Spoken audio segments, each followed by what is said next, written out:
Good morning po, good afternoon, good evening. Welcome sa channel ko po, Tito Nice Vlogs. I hope nasa mabuti po kayong kalagayan mga babayan ko. Ay nako mga babayan ko, samut-sari ang nangyayari ngayon. Particular mga babayan ko, yan mga insertion, mga anong tawag doon, amendments sa mga senador, pati na rin sa kongreso. Alam nyo, yung mga ibang senador dyan, nagmamalinis-linisan pa. Meron naman pala siya mga kababayan ko. Hindi naman sinasabi na nangulimbat siya o nangumison siya. May isang senador dyan, itago natin sa pangalan, Risa Ontiveros mga babayan ko. Hindi na di umano to or allegedly. No more word of allegedly, di umano. Meron po siya mga kababayan ko. Aba, nag-deny pa. Wala raw siyang mga ganyan, hindi raw siya pumirma sa BICAM. Pero ang sabi niya, inaprobahan naman lahat ng mga panukala niya. O sino yung niloloko mo? Eh di meron nga. O pakinggan natin to si Kumbatsero, si Katunying Taberna, at saka si Jerry Baha mga babayan ko. Ang lakas ng loob mo na pagbintangan si BP Sara na yung 125 million na confidential fund. Sa'yo, magkano ba ang napunta sa inyo? Sa'yo, Senador Risa Ontiveros, nagpapanggap ka pa eh. O hindi naman sinabi na nagnakaw ka. Bakit? Sabi mo, accountability kay BP Sara. Pumunta ka sa sa Commission of Audit, malinis yung 125 confidential fund. Maski may piatos-piatos pa yan. Actually, hindi naman piatos eh, piati.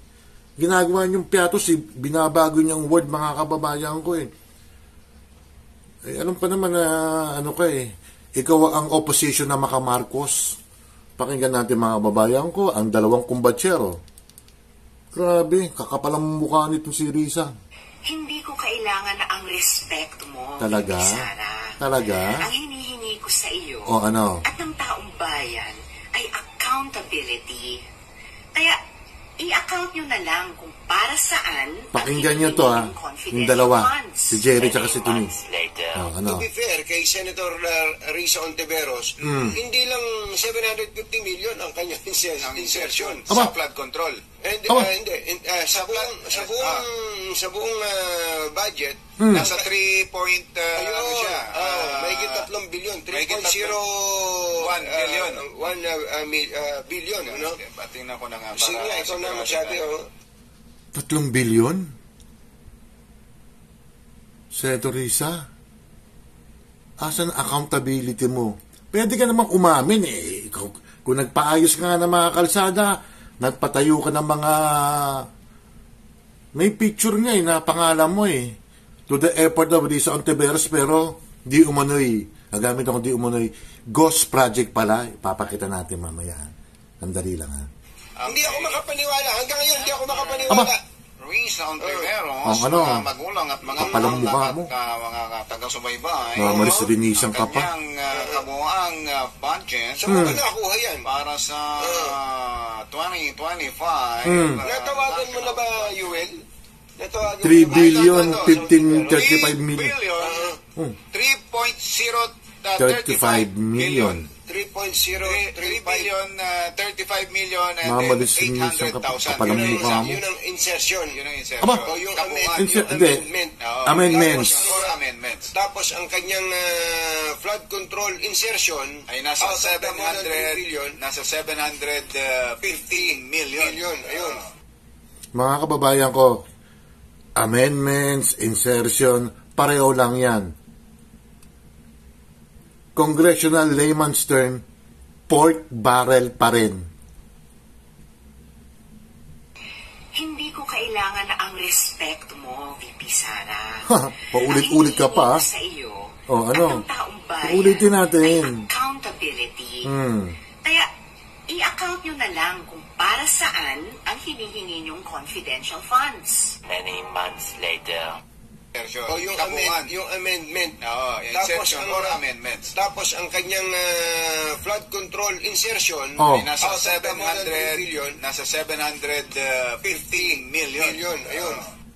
Kabuuan nga, 3,035,000,000 pesos ang napunta kay Risa Ontiveros na nagmamalinis. Umamin ka na natanggap mo yan. Hindi naman sinasabi na kinulimbat mo, kinahoy mo yung iba dyan. May sukli pa nga Papakita natin yung may proyekto siya. Sandali lang. Yung mga kababayan ko, yung di umano yung pinagawa ni Risa Ontiveros, isang magaling na senador natin, na, yung convention center ba yan? Pero, wala namang convention center. Saan yan? Nakalagay pa to the effort of Senator Risa Ontiveros. Ano ito? Ghost project? Nagtatanong lang, Senator Ontiveros, na napakalinis. Alam nyo, yung 2016, kung hindi humingi ng tulong yan sa mga Duterte, kasi unang nanalo sa 2016 humingi ng tulong yan sa mga Duterte, mga taga Davao. Ang malaki ang butante ng mga taga Davao, almost 1 million.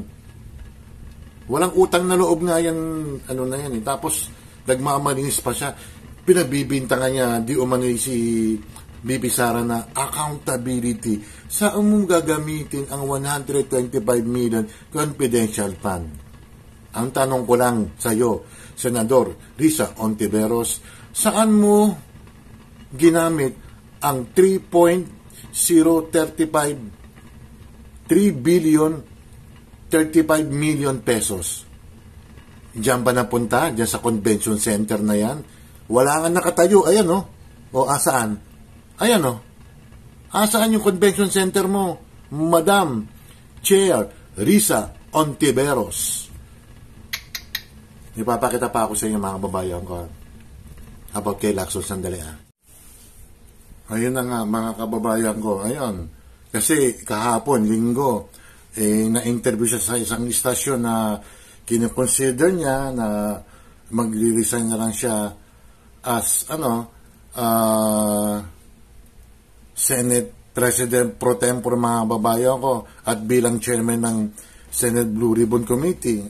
Buti naman, kasi marami kasi nakukulangan, mga kababayan ko, mga kasama mong senador. Sinasabi nyo rin yan kay Marcoleta, nakukulangan din kayo. Laro-laro na sa'yo, Senator Lacson. Kasi yung privilege speech mo, sana tinodo mo na. Tapos nagsabi ka pa yung nakaraang linggo na karamihan sa mga senador ay nakatanggap ng mga insertion. 100 billion nga yun Sabi naman ni JB, hindi karamihan, lahat daw nakatanggap. Masama ba yun? Yung iba nagsasabi, hindi naman. Ang masama, may insertion kayo, may amendments kayo, na namorsyento kayo. Yun ang masama, mga kababayan ko. Kasi parang dinadown ni Senator Lacson yung buong Senado. Lahat ba dyan sa Senado, mga kurap? Hindi natin mga walang, siguro sa 24 dyan, baka meron dyan. Pero kailangan patunayan pa. Kaya, mabuti na lang, nagbitaw ka na. Para, ewan ko na, sana si Marcoleta bumalik. Ewan ko na kung tatagapin ni Marcoleta, kasi baka naman sabihin interesado pa rin si Marcoleta, mga babayan ko. Mabuti kasi, yung sinabi mo sa privilege speech mo, na 67 na congressman, tatlo ka ng hearing, yung as a Blue Ribbon Committee Chairman, Senator Lacson. Si Marcoleta nakatatlo rin. So, yung pampito, hinihintay namin.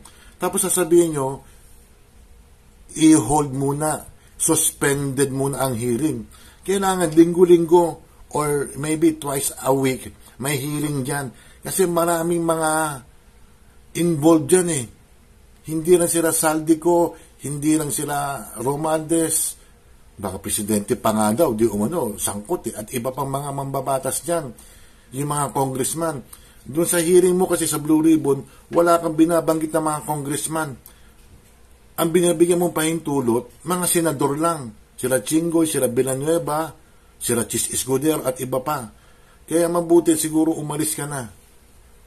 Kung ako kay Marcoleta, kasi Senator Marcoleta, hindi ko tatanggapin. Siguro iba na lang. Baka sino mang maging sa dyan, sa Blue Ribbon. Pwede rin si Gatchal yan. Total, pinupuri niya si Tito Soto na stable naman daw. Isa pa yun si Tito Soto, mukhang ang resume ng session nila October 10 sa Biyernes pa, Lunes ngayon. Kasi break sila ata Ewan ko lang kung may mga hearing pa dyan, ibang mga departamento. Pero si Tito Soto, isa rin yan. Magkasama sila ni Lacson, mga kababayan. Kaya mabuti na lang, nagbitiw na yan si Lacson kasi napupulaan siya At saka pa niya, pasaring niya yung pinasaringan niya isang congressman, si Kiko Barsaga. Pinasaringan niya si Senador Marcoleta. Hindi lumaban ng patas, dapat harap-harapan, lumabang ka, Senador Lacson. Si Marcoleta, harap-harapan lumalaban niya, mga kababayan ko mabuti naman. Sana itong magiging Blue Ribbon Chairman, si Marcoleta man o iba, ayusin nyo naman. Lahat, imbestigahan nyo. Don't forget to like and subscribe. Hit the bell notification para ma-update kayo sa mga video. Salamat po at mag-iingat po kayo. Na marami pa tayong yung about kay Kiko naman. Talaga binanatan niya si Marcos Salamat po, ingat. Bye.